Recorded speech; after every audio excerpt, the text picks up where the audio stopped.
Welcome back to another episode here on. Welcome. Where does that go? How does that go again? Welcome back to another episode of Hacks and Hobbies.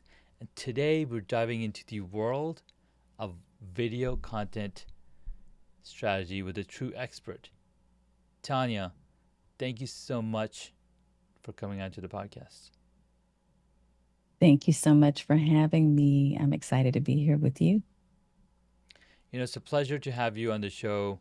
But before we dive into the specifics, because you talk a lot about live streamings, generating leads through that, creating consistent, you have the 4-step boss formula as well that you help service businesses master. But before we go deeper into this, can you share a bit about your journey? How did you get started in digital marketing, and what led you to focus on video content and live streaming?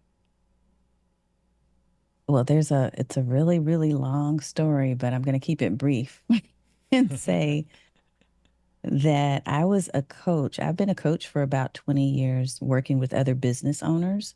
Mm-hmm. And that was a little bit of a fluke because of my HR background in corporate. I initially thought, hey, I want to be a coach in resume writing. I want to coach in career spaces and that type Yeah. of thing. And so I was doing work in that area and realized that I was getting a lot of questions from business owners, other career coaches, relationship coaches, financial services consultants, et cetera, who were saying, how are you doing all of this and also juggling a full-time job? How are you doing getting yourself out there and being visible and Yeah. using technology and using audio? And I was really afraid to use video, Junaid. I did not Mm-hmm. want to use video. I did everything I could not to use video, to be honest with you. But years into my business as a coach, what I recognized as I was continuing to work with more business owners is that my organic reach was diminishing. So I wasn't seeing engagement on Facebook. Mm-hmm. At the time, I was heavily into Twitter and I was not able to get the same type of reactions that I was getting previously. And so I had to make a decision about doing something dramatic, and video, live streaming in particular, became the thing because I didn't want to have to worry about production. I didn't want to Yeah. have to worry about editing. I just wanted to say, okay, if I'm going to do this, I'm going to commit to it and I'm going to do it for a year, once a week for a year. But I need it to be simple and to fit into my life. And so as I started getting successes with live stream marketing, I realized it was an opportunity for me to teach other people because once again, I Mm-hmm. was getting questions from people in my world, colleagues, friends, and clients who were asking, tell me how to do this. And that was what led me into the space of video marketing, specifically because I saw it worked for me and I wanted to pass on what I was learning to other people. That's so powerful. It's those things. I was watching, like you mentioned earlier. You're doing a lot of audio. You're doing Twitter, and what sucks is I kind of screwed up in the beginning. Like when I said welcome, I should have brought you on and then said welcome, but I totally forgot to press the button because I've been so rusty. I've been out for 3 weeks and I haven't recorded any episodes. So you're the first after coming back into the studio. Hallelujah. So I'm just gonna Okay, do a well, little I'll bit. help you break it in, break in the I'll mic break it again. in. Hey guys, welcome back to another episode. Tanya, welcome back to the episode. Sorry, that's not it. So I'm gonna edit this guy. Edit this piece out. Tanya, welcome to the show. Thank you for having me. All right, now we can move on to the other part. So that's really Okay. what I love about you is that you were already using different social media platforms. You did the audio, you did the text based through Twitter, and then what happens is we when we start other people show up on video that make us feel comfortable and invite us into that audience and invite it like, hey, come on in, come on, the river is warm, the water is warm. Then we step in and we start seeing the value that it brings. And I felt the same way. Like, I've been doing podcasting forever, but it's till I did the video that I really started seeing the needle move on people recognizing who I was. So going to different events, people always recognize me, even if I don't know who they are. They for sure know who I am because they've seen my content so much. And then overcoming the fear, right? We all think about, hey, what's the thing in the middle? What's the what's the thing in the middle that's keeping me from getting to my result? And I saw this video the other day. Casey Neistat holds up this poster board. He said, "This is you, and this is everything that you want. The thing that's in between that's keeping you from getting what you want is actually doing it." So he puts a big word, doing it, you getting everything you want. So doing the thing, taking the steps to actually doing it, it's what's really Yeah. important. So I'm glad that you were able to find that for yourself and saw that it's actually helping you in the things that you're leading on. Yeah, definitely. First of all, I love Casey, by the way, but I think that is powerful. Typically, Yeah. what we'll do is we'll tell ourselves we want all these things and we'll dream about it and we'll envision it. But at some point, you have to commit to yourself that this thing is big enough. Yeah. This thing is like, I'm ready. I don't have to have all the things lined up. All the lights don't need to be green. I can actually take a step now towards what it is I want. But I think sometimes we just imagine that we have to have the whole entire plan in place. And honestly, that would have been me had I not said, I'm just going to do it. And I'm going to see what happens at the end of this year that I've committed to. If it hasn't worked, if it's not doing what I think it might do, Yeah. if it's not doing what the social platforms are telling me it should do, then I'll just let it go and try something else. Yeah, that's absolutely true. And it's in the journey of the whole thing, right? People say, "Oh my God, I want to ride 100 miles. Oh, I want to write a best-selling book," right? And I remember this quote from Seth Godin. Where is your bad writing? Right? Where's your bad writing to get you to that best-selling author? You got to have something out there for it to work. So it's super important to get started, right? So when you get started, which no matter what it is, you're gonna find things and tweak along the way and be like, "Oh wow, I'm glad that I started." That's right. Now, let's take a deep dive into your expertise as somebody who's like, here's the 5 video mistakes that are currently costing you clients, clout, and cash. So take us to the number one tip or number one expertise. What is the single most important thing that people are overlooking? I think that, and I'm going to say this, and I know some people are going to push back a little bit because I know I did. The number one mistake is not knowing who your audience is, who you're talking to, because you can't just talk to everyone and reach everyone's ears. Everyone's not meant for you, and you're not meant for everyone. And so I think honestly, the more succinct you are, the more clear you are around who your audience is and who you think can be impacted by what you have to share, they'll hear you. I think when you're trying to talk to thousands of people, you could miss out on the opportunity to reach just the 1 or 20 that really needed to hear your message, because your message is too broad and it's not clear enough for them to understand that it was meant for them. That's so powerful. Recently, a good friend of ours, he's been posting kind of daily on how many new subscriber he's been gaining. You probably know who I'm talking about, Kevin Colby, right? He's a Ah, he's an amazing gentleman. He was a guest on the podcast as well, and he's like, I can't believe that this is actually happening. So he's been posting content on the YouTube channel for a while, but in the past 3 weeks or in past 4 days, I think he's gained about 4,000 new subscribers. that's And awesome.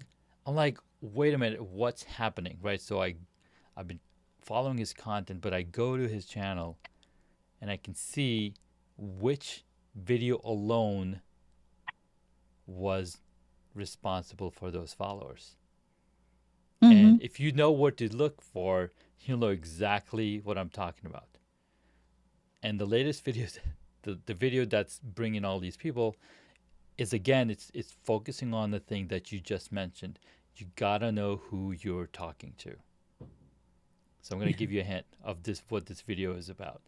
The video is about why you should start your YouTube channel even if you're over 40. Now, I'm Ah, sure there's a version of it. Why should you start a yeah, YouTube channel if you're over 60? You're that's isolating the right. people who are over that limit. Like, what do I have to share? I mean, I'm over 50. I've lived half my life already, right? It's like, what do I have Hmm. to say? Well, you do. You got so much more because of all the wisdom that those young whippersnappers don't really have.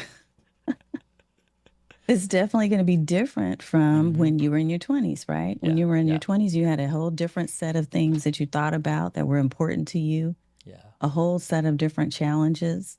So, yeah, I think that's brilliant. When you're talking to a specific audience, you can get clear about those pain points. You can Mm-hmm. get clear about what makes them tick and what makes them think, and the reasons they want to buy may be different if you're Yeah. selling something through your video content. So, yeah, I think that's brilliant and great. Good for him. Absolutely. And I'm like, oh my God, this is so cool. And it's not just him, right? There's so many other content creators that are talking about that same topic. There's another Yeah. gentleman, I can't remember his name, but he has over 384,000 views for that, a video of the same title. Wow. Because if Very you think exciting. about it, Now I we feel like I are, need to do one. yes, you do. Because Tanya, if you think about it, um, Gary Vaynerchuk mentioned in his book that all of these platforms are aging up, Yeah. meaning YouTube, Facebook, Instagram, TikTok. There's more older content creators creating contents on these platforms. Mm, So as these older people are creating content, guess what they're consuming? They're consuming content of older people as well. that's right. And the trend is going to keep going that way because there's more opportunities. There's less barriers to entry for this now. Very smart. Very smart. And So, I think I heard something similar about mhm. podcasting, audio podcasting as well. So Yeah, I'm a member of the Golden Mike Society. there you go. Eh, yeah, it's pretty cool. That's amazing. Okay, so let's go a little deeper. So once we figured out who we're creating the content for, who we're creating the videos for, what's the next thing? What's the next mistake that people are doing, and how do they overcome it? Inconsistency. When you're inconsistent, and this is part of the reason why I said the year, right? Because Yeah. I know myself. Now, some other people who are watching me think or listening may think, oh, no, I couldn't commit to a year. I'll just say 90 days. And that's okay if that works for you. For me, Mm-hmm.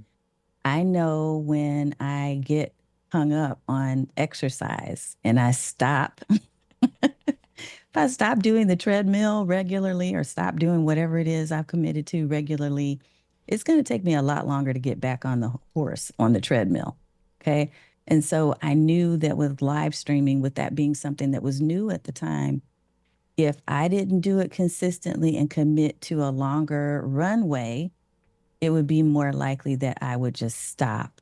Mm-hmm. The inconsistency factor comes into play when we're over committing or under committing. if we overcommit, and that this is one of the reasons why I don't often do those 30-day challenges. Mm-hmm. For me, that's unrealistic. For a lot of the people that are in my space, that's unrealistic because then I'm teaching them the habit of doing something daily, which they probably won't continue after we're done. At the Yeah. 31st day, 32nd day, They're like, oh my they're God, no finally this is longer, over. yeah, they're like, hey, I'm burnt out. I can't keep this pace up. Mm-hmm. So instead, what I try to get people to commit to is look at your own calendar realistically and be practical about this. Where could you fit in this time at least once a week? And if you can Mm-hmm. do daily or every other day or two times a week, great. But finding that spot that you can say, okay, this is going to be my reserved time, my dedicated block. And even if you can't do that, maybe committing to a number of videos that you're Yeah. willing to commit to for the month could even Yeah. work. But I think the inconsistency is a big mistake because people don't get to rely on you and on your word. You said you were going to show up at a certain Yeah. time, or you said you were committed to putting out video content on a certain frequency. And when people don't see you, they just move on to someone else. I love that So I so think much. that, yeah, that tends to just be a big one, honestly, Junaid, is Mm-hmm. people just lose the consistency because they're burnt out, they're bored, or they just haven't set a real pace, a realistic pace for themselves. I absolutely love that. Uh, I read this or I heard this from somebody that if you want to, let's say you want to start running for a marathon, well, you've got to practice, number one, how to run. But before you even practice how to run, you need to practice to get in your clothes, to get Yep. in the shoes, right? So put 2, 5, 7 minutes aside and say, hey, today I'm just going to put on my running gear. I'm going to put my shoes on and maybe walk to the garage. And that's my workout for the day. And the next day you're like, okay, maybe I'll go to the stop sign or that, but to the end of the drive. So you, little by little, you're setting that routine. I think I read in the book by James Clear, Atomic Habits, there's an example of a lady, and she's probably in her 60s, and she said, my routine is to get in my clothes and get in the cab and tell him, go take me to the gym. That's it. As long as she does that part, everything else is going to flow because, well, she's at the gym now. She's got to Mm-hmm. work out. Right? So again, you've got to do these little tricks with your mind, little tricks with yourself, so that you can get more consistent. And you're absolutely right. We all get these calendars.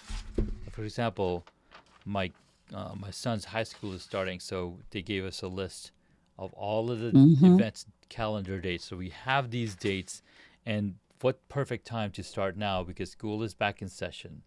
Right, so school should be back in session for you too. If you want to start your live streaming, now's the best time if you have kids because guess what? All the kids are at school now, right? Till they come back home. I mean, my youngest one just came back. But again, look at the calendar, look at the time that you can commit yourself and get started. That's right. Talk to me about, Absolutely. I love it. I love it. What are some of the strategies or tools have you found most effective in helping your clients overcome these challenges of not being consistent or, finding the right time? I'd love to hear more about that. One of the tools that I often recommend is to have a planner. So we actually have built out for my community, we have a 90-day live stream planner Mm-hmm. that we've used AI, a custom GPT bot that I built out for my community members to use, along with this Excel spreadsheet that's laid out so that it helps them to get clear about Nice. what we call offer based content. So, content that is leading people back to their services, programs, and products. And that video content is intentional, it is purposeful, it is meaningful in that it's going to help people make the bridge from here's where you are now and here's how I can help you, right? Um, but we put this plan together for 90 days. I used to try to do a year-long planner. I Mm-hmm. realized that that doesn't work so well for everyone. And the other thing that we have to be conscious of is that depending on your niche, the trends could change quickly. Things change so rapidly nowadays Oh that what goodness, you were yeah. planning to talk about in 6 months is no longer relevant, or something has changed so dramatically that at that 6 month mark, you got to scrap your plan anyway. So now we Mm-hmm. do a 90-day plan. And having that plan and having that day of the week and that time for those who can do that makes all the difference. It helps them to stay consistent. In addition, we also talk about having an accountability partner that can check in Mm-hmm. and say, hey, I saw your live this week. It was Yeah. great. Or, hey, I noticed you didn't show up this week. What happened? So not only are you getting accountability, but you're also getting encouragement and motivation through the community. Like, hey, good job on Yeah. I that. mean, And now, yeah, I think having a community that supports and encourages you, especially if you're someone who is prone to let things like this go, if you're mm-hmm. not someone who is going to be completely disciplined Yeah, enough to do the work, because it is work. It's not simple to do yeah. video, to do audio podcasting. It does take attention and time. It's fun, but Mm-hmm. it's not always easy. So, in order Yeah. to just really kind of keep their minds, and this applies to people who aren't even a part of a specific community, like a large Mm-hmm. community. But if you can find that one person that's going to cheer you on, and that you can go and say, hey, this is what I did. This is what I did this week. That one partner, I think that can be huge. So it's the people and it's the process. It's the people who help support and encourage. It's the process that keeps you accountable Yeah. from a logistical standpoint. People, people, process, progress. Now you got progress. Yes, I like it. All right. So this is so good, man. I totally love it. Totally blown my mind because I keep thinking of, okay, how can I be more consistent in my video live streaming or in my marketing message? Because yes, I've been very consistent in interviewing guests on my podcast. We're publishing 2 episodes a week, right? So there's a lot of content outgoing, but I don't know if it's offer based or people are coming to check out my offers because of this, because I'm really creating a platform for other people to shine. It's almost like I think podcasting started as a marketing platform for, like, there's so many different things that I can say, but it's really building that connection, building the bridge between the people who are having the conversation. Plus, it's almost like a journalistic approach to it. Like most people look at it as a journalistic approach, or you can also look at it as a creative outlet. Yes. You can look at it as all of those things. Yeah, Those just don't happen to be the people I talk to. I think that there's a place for that. I think yeah, that there's a place for creative expression only, for podcasting and video to be a hobby for some, to yeah. be a support mechanism for a cause that you believe in. But my particular group of people, the niche that I tend to talk to, just happen to be the ones that are service providers, Mm-hmm. coaches, and people who have a service or a program or a product that they, well, specifically services and programs, sometimes digital products, but not Sure. physical, tangible products. But I focus on them because there There is a is a different different strategy. strategy. There is There more is more intention and intention and purpose purpose behind behind the the way that way you that you show show up up so that so you that you don't get don't get burnout. There burnout. is There a is a way way that you're that you're putting putting together together your your plan plan. so that it is drawing people back to what you're offering. And Mm-hmm. I think there's just a little bit of a different mindset for business owners versus purist creators, as I call them. Like they just create because they love to create. I think there's still a place for that too. I It's agree. just I happen to talk to the people that are running a business. I love that. That helps you. That helps to differentiate who you are and your services and who wants to follow you. Because like, hey, if you're a service industry and you want to use this as a platform to bring in for marketing and whatnot, you might want to listen to this. So let's talk about your. Uh, you also emphasize the power of live streaming in your boss formula.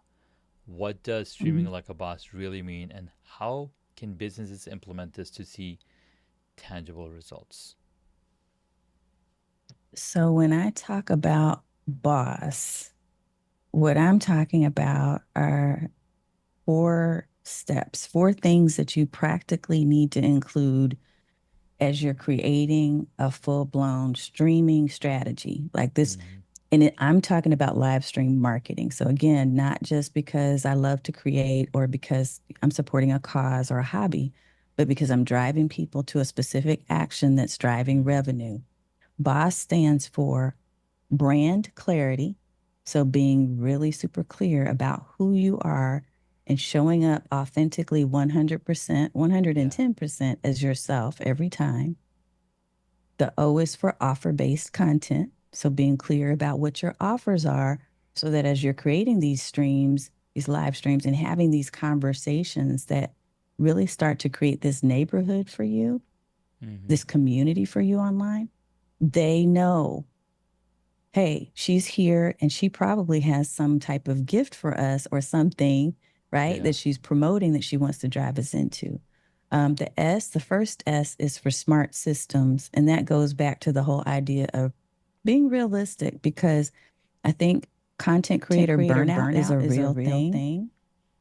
And And if if people people put the put the right right systems in systems in place that place can that work can for work for them, them, they can they either can either decide if they decide if want they to want to act, act, if they if they want to want to automate, or automate, if they or if they want to want to assign. assign. And the And the automation automation part part right right now now is is you you have so have many so many different different tools you can tools you can tap tap in. into to help you to be more efficient with your time so Yeah. that you can choose to spend time with the people that you love and not just always be on camera. The fourth and final, the S, is social engagement because there is a social aspect to live streaming. It's not just about you being a talking head or lecturing to people.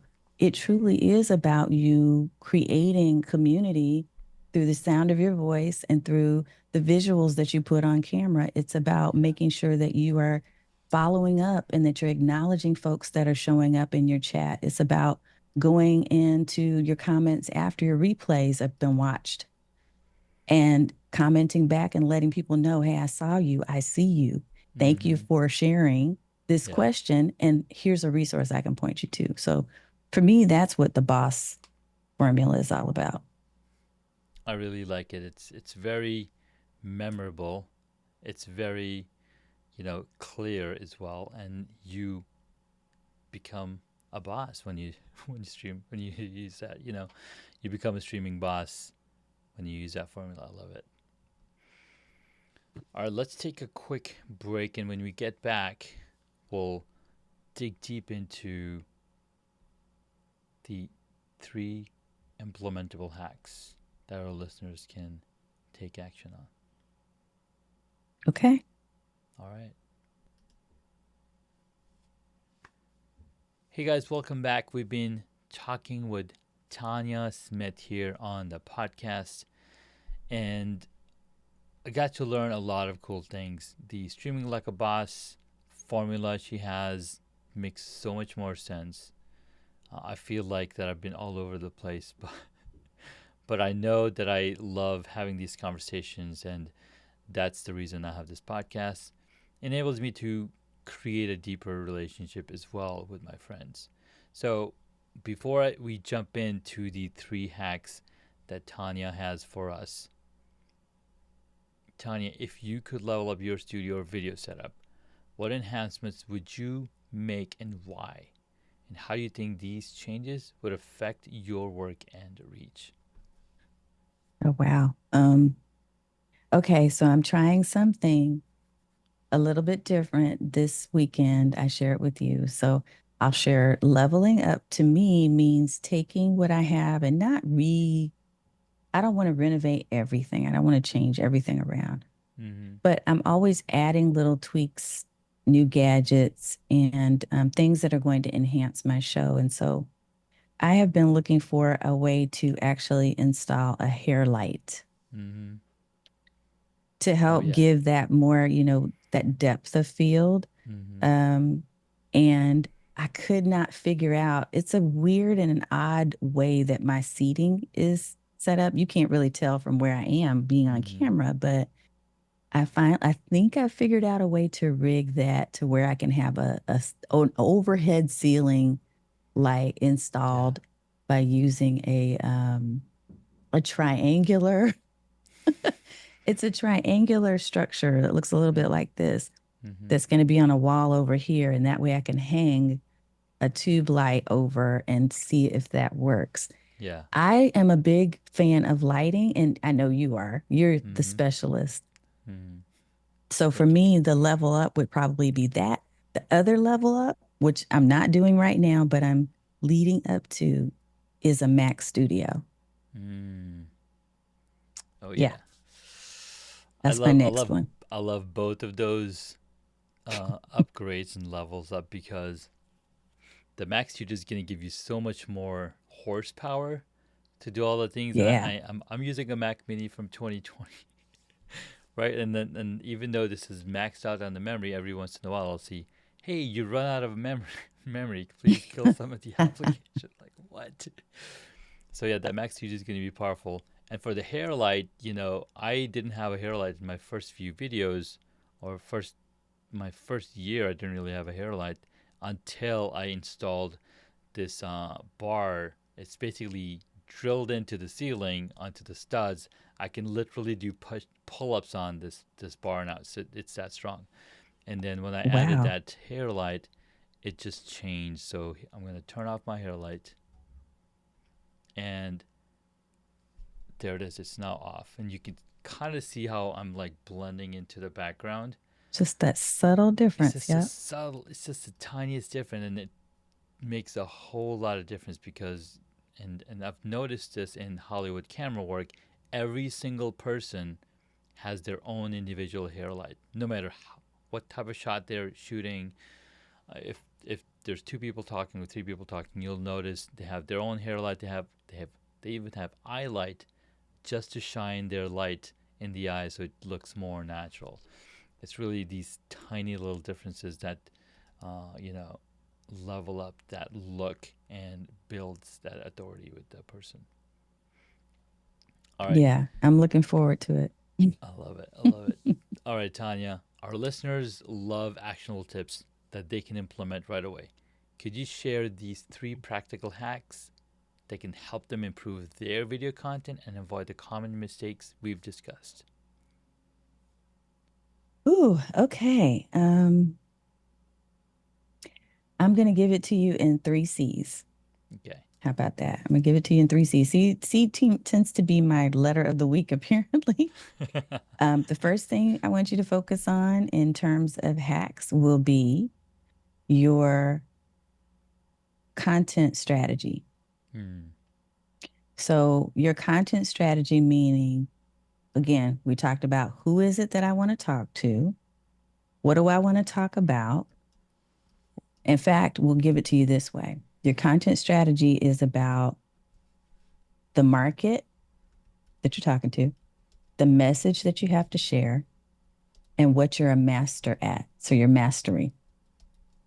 Okay, so the letter C, the first one, is your content strategy, and it's made up of those three M's. That's content hack number one. So if you're sitting down and you're writing on a sheet of paper, what that looks like for you, you want to get clear on what am I really great at that I want to talk about. And I know you're probably great at 1,000 things, but like, let's Mm-hmm. pick something that we could turn into a video playlist, Yeah. if that makes you feel better, right? The reason for that is because you want to imagine that when people come to your channel or they come to, and by By people, we're people, we're talking about talking that about that market, market. When that When market that of market people of people comes to your comes to your channel and they're channel and they're listening to you, listening you to you, don't you want don't them want them going off going off somewhere somewhere else. else. You want You them to want them to stay and stay and binge binge your your content. content. So, So, what is your what is your mastery that you mastery want to that you want to focus focus on for on that for that particular, particular, again, again, playlist or playlist or channel? channel? Um, Um, your your market and market what and is it what you is it want you them to want them to walk walk away with away as with far as as the far as the message? message? Okay, so that's C, the first C. Second C is going to be, let's think, community.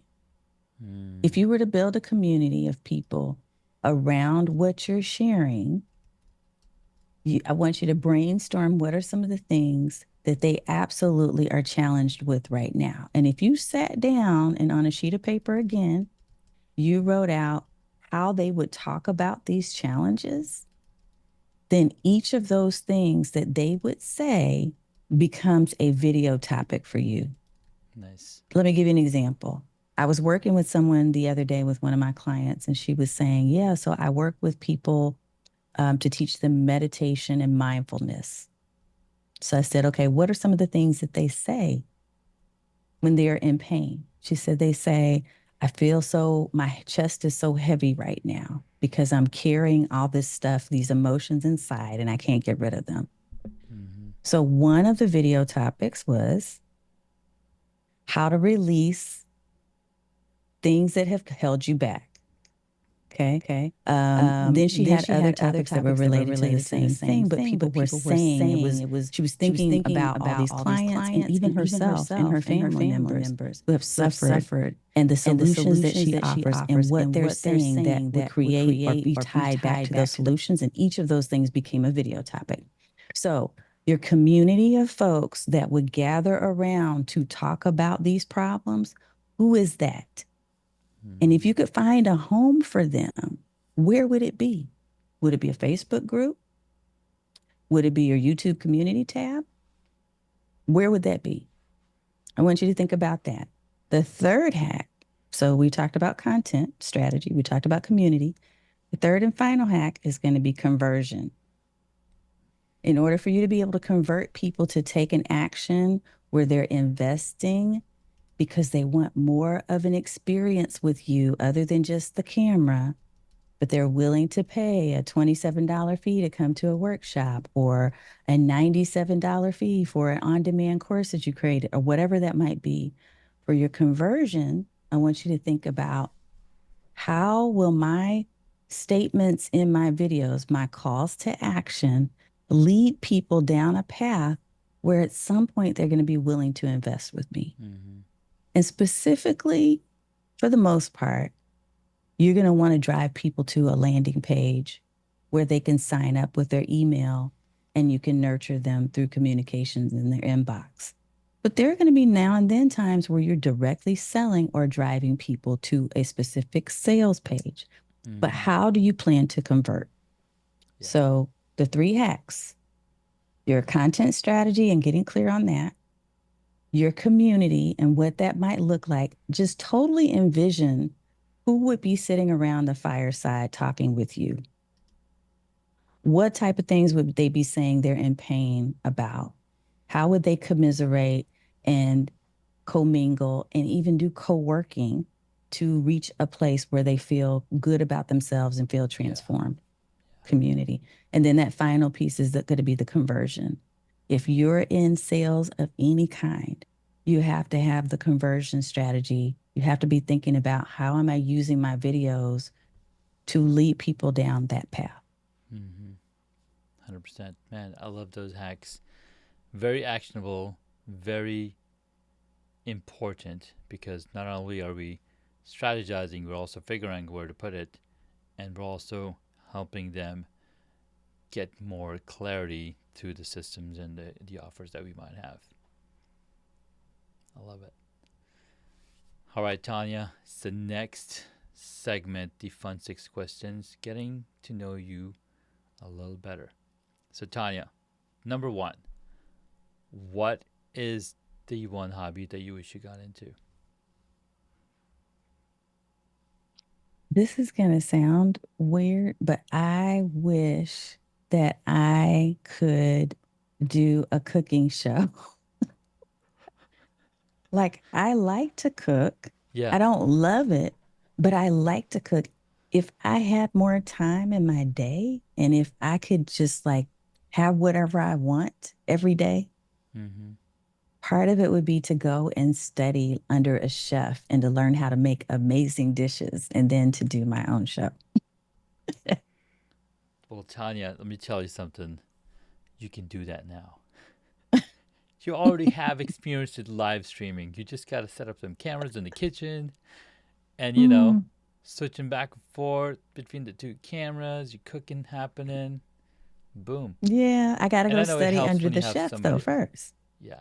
Yeah, I guess. I mean, you already cook, right? Do you not already cook? Yeah, I Okay, do. then I do. that's what people want to learn.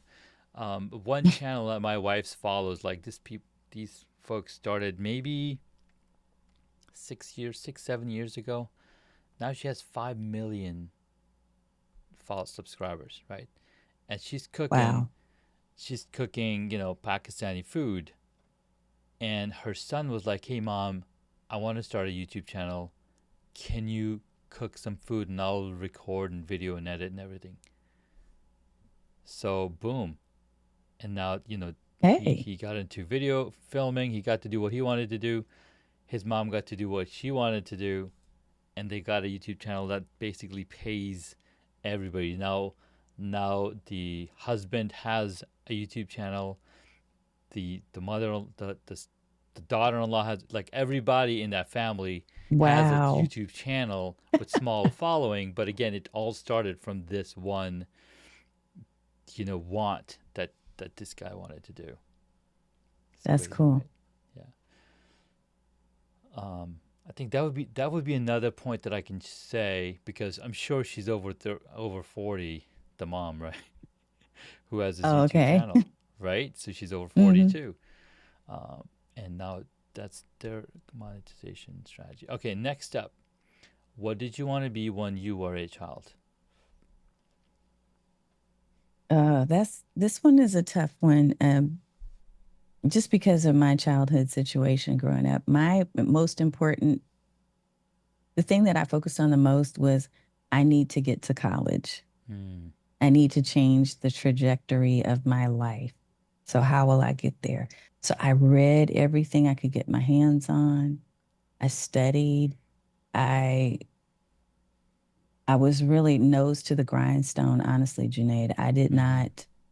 I was not a person who was kind of out there involved in a lot of playful Activities. things. Sure. Yeah, I've always been very mature. So that was my focus.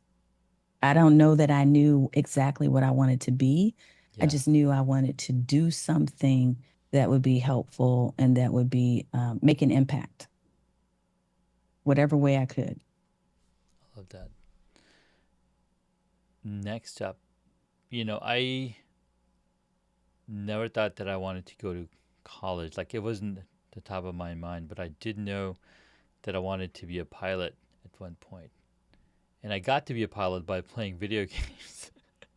Yeah. But that's a different story, right? Next question is my favorite one is, what is your favorite movie or TV show? Okay. So I was just asked this on a for a conference, a big conference that's coming up here in Dallas. And I said, John Wick. John Wick, the entire series. I love them. I love all of Yes. it. It's just like pure, unadulterated fun. Mm-hmm. So yeah, John Wick 4 was probably my favorite of all of them, but Yeah. that's my I could watch that over and over again. I totally agree. I got to meet some people who were on set when they were shooting John Wick 3. I was like, what? That's so cool. That is Especially the awesome. rain scene when he's riding the horse, right? Yeah. Um, Yeah. I mean, that person, Keanu Reeves, is just the most down to earth person in the world. Like, he's just that well. Like, there's I stories hear that coming all out the on time. there's stories coming out where he gave a brand new motorcycle to all the stuntmen in the movie. Not like the top 12, the top 10 stuntmen, and then everybody else he gave them like a $50,000 wine bottle or something. Like this guy Wow. is amazing. All right, next up, if you could play a character in any movie, what movie would you choose? I don't want to say John Wick because that probably would be bad. I probably die in the first scene. I think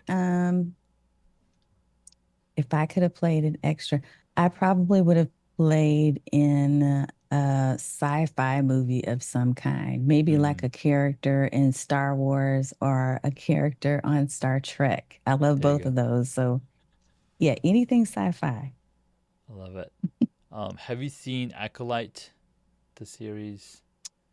No, It's on is Disney Plus. that and is that you know what? That was a takeoff for Star Wars, right? Yeah, it's Acolyte. a Okay. offshoot And it from didn't get yeah. renewed, but they have a No, season out there now. yeah, they Yeah. have one season out, and it's basically feeding into the Jedi lore. So I think it's prequel to like all of the other Jedi movies or Star Wars movies. I'm not sure where it I need fits to in, go but watch it. it's pretty good. Hmm. All right, next up, who is your favorite superhero? Well, of course, Wonder Woman. I have her all, you can't really tell from the That's scene that we're right. in, but she's all over All the over the place. She's place. like She's like everywhere. everywhere. She's She's here, here. I she's see her back behind you. There you there. go. I see some Yeah, I've more got big ones. several. There's one There's one sitting back sitting back there, there. right Right there. there. Wait, Wait. Yeah, right there. right Right there. there. I've got I've got some over some over here. here. Yeah. Yeah, Yeah, I've that's my that's my Shiro. Shiro. I love it. I love it. All right, last question. If you were a board game, what would it be? Oh, if I were a board game, I don't want to say something obvious, but I probably could say Twister. Mm, She's all over the place. that's a Somehow really good that one. it feels like my life. Wow, I love it. I love it. Well, Tanya, thank you so much for your time. It's been an absolute pleasure having you on the show today. Your insights into Thank video content and live streaming are incredibly valuable. But before we wrap up, is there anything else you'd like to share with our listeners? Just that I know I've talked a lot about being strategic, but I also want to say that this is such a fun thing to do. If you ever decide, if you make a decision to go into video at some point, whether it be live streaming or produced video, however you decide you want to do it, I think the really important thing is to make sure you're having fun. If you're not having fun, you can always change it up. You can switch the topic, you can switch the audience you're talking to, you can switch anything and everything because it's yours Yeah. to create. So that's what I want to share with folks. If it stops being fun, make a switch and figure out something else because I think that there's something for anybody who chooses to be in the video space. Amen. Amen. Well, Tanya, thank you so much. How can our audience connect with you and learn more about your work? Feel free to go visit me over at streamlikeaboss.tv, or you can find me on YouTube at Stream Like a Boss TV with Tanya Smith. And all my socials are at Video Coach Tanya. So I would love to connect. Just follow, like, subscribe, and all the things, and be a part of our weekly live stream community on Thursdays. I love it. Well, Tanya, thank you so much again for your time. We'll catch you in the next episode. All right. Take care. Take care. All right, guys, thank you so much for listening and following around this journey on the podcast. We'll catch you in the next episode. It was a lot of fun. Check the show notes for all the good things, and we'll see you soon.